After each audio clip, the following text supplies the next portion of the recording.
Hey guys, EnderHerve here. Today I'm going to be breaking down the newest trailer, the third trailer for Scarlet and Violet. Keep in mind I don't look at leaks or any spoilers, so if you know something that I don't, try not to leave in the comments because I'm trying to stay spoiler free. I'm sure there's some people in the comments that would appreciate that too. Like this is literally what it's 9:52 for me right now, so the direct was at 9, so it's like an hour after. So this is like real fresh live reactions. I was thinking of doing like a live reaction, but since I don't have a face cam, I feel like it kind of be just it'd be weird, right? So I didn't do a live reaction, but that's not important. Initial reactions to like the whole thing, it was great in my opinion. We got to see the gimmick of the generation. We got to see some more new Pokemon. We got to understand a little bit more about what's going on, and we're gonna get into all of that. So without further ado, I guess we'll talk about the big thing, right? The riding the legendary Pokemon. Since this game is a open world RPG, play at your own pace, like 3 different stories going on.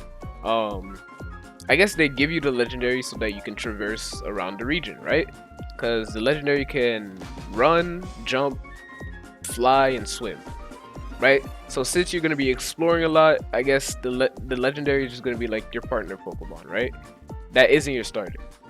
I thought this was cool. A lot of people predicted this because obviously Koraidon had like a big wheel in his chest, and then Miraidon just looked like a jet. So like a lot of people just knew that we would be able to ride that. Even the Pokemon centers were gas stations. So if that wasn't like the biggest clue, other than the fact that he has a literal wheel in his chest, then I don't know what else you could have derived from that. I kind of brushed over it, but yes, this game is open world and you choose your own story. Well, not choose your own story, you kind of, like they said there's 3 main stories, one of them being this treasure hunt that they kept referencing, and then 2 others they didn't really like talk about, but you can do any of them at any pace and at any time you want. And all of them I guess will come together for the story of the game, which is sick, right? Because my main thing was like, okay, you're making this 4-player co-op Pokemon game. How do you do that and have it have a good story? But it seems like they've got that covered. I'm just speaking here. I don't even know what the story is, but seeing as they had 3 main stories, I think the story might be really good here. Another important thing to note is that gyms are back and you can challenge them in any order you want. I don't know if that means that each level will be capped. Like, I don't know what any of this means. I'm kind of just like spitballing here, but I don't know if like each level will be capped or they'll have set levels. But the fact that you can go to the gyms at any pace you want is crazy. Another thing is that you are enrolled in a school, right? So those banners that we saw, like the grape and the orange, were not like researchers, but rather like universities, I guess, just schools. And this school is where you're doing the treasure hunt for. So really cool stuff, honestly, for the story. And let's get into like the Pokemon, the gimmicks, and the gameplay. Real quick, I forgot to mention that the Pokedex completion system from Legends Arceus might be coming into this game. I'm not sure because obviously they're showing like the front page here, but just judging off of the fact that like it just looks very similar, right? So I'm not sure. If it is, then I love that system. Like that's really what got me catching all the Pokemon. But if it comes back, then I'd be pretty happy about it. Hopefully there's no version exclusives. Obviously there's gonna be version exclusives, but that just will make it harder to complete the Pokédex if the style of Legends Arceus is back. But you know, that's what friends are for, I guess. That's why it's a co-op game, huh? I also completely forgot to say this, but the region is called Paldea. So this is the Paldea region, and in this trailer we got our first Paldean form, and it's for Wooper. Wooper is a very cute Pokemon. I'm happy to see it, you know, getting a little form here. In the trailer it said that it uses like some type of poison film to cover its body, and it lives on the land. So my guessing is it's probably gonna be a poison ground type, right? Then we have this adorable Pokemon. I'm telling you, like Gen 9, all the Pokemon have hit. Well, maybe this last one isn't like too crazy, but this is Fido. It's super soft. That's about all we know. It's probably gonna be like a normal type or a fairy type, if I had to guess. And last and probably least, we have Titan. This is an ice type for sure.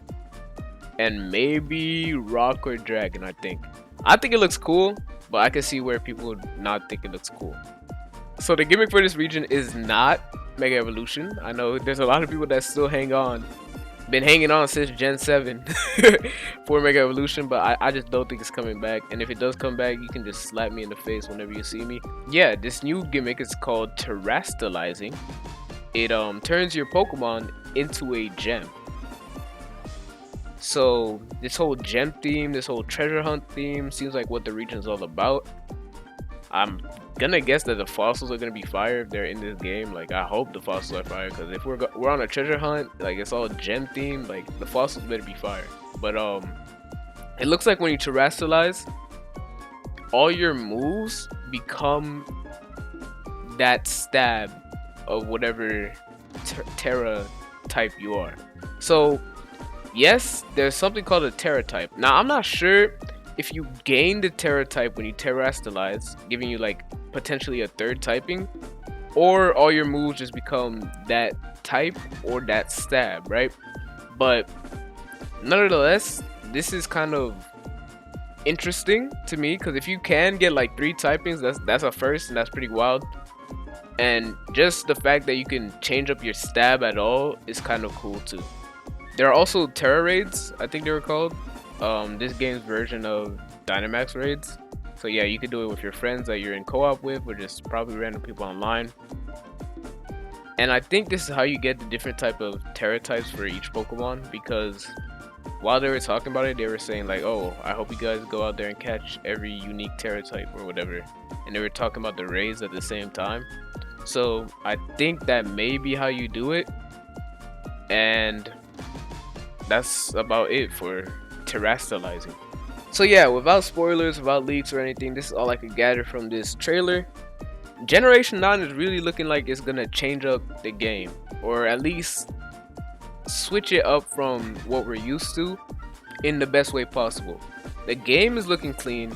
The story is like on your own. It's not like a set thing for you to do, which, if you've been watching my recent videos on the whole topic of like Gen 9 is going to be the turning point, or Gen 9 is going to be like, it's either Gen 9 saves the game or Gen 9 just continues to make the Pokemon game just go downwards, right? But I'm seeing a lot of Legends Arceus elements, right? Because like basically the right Pokemon is a combination of Wordeer, Braviary, and Basque Legion.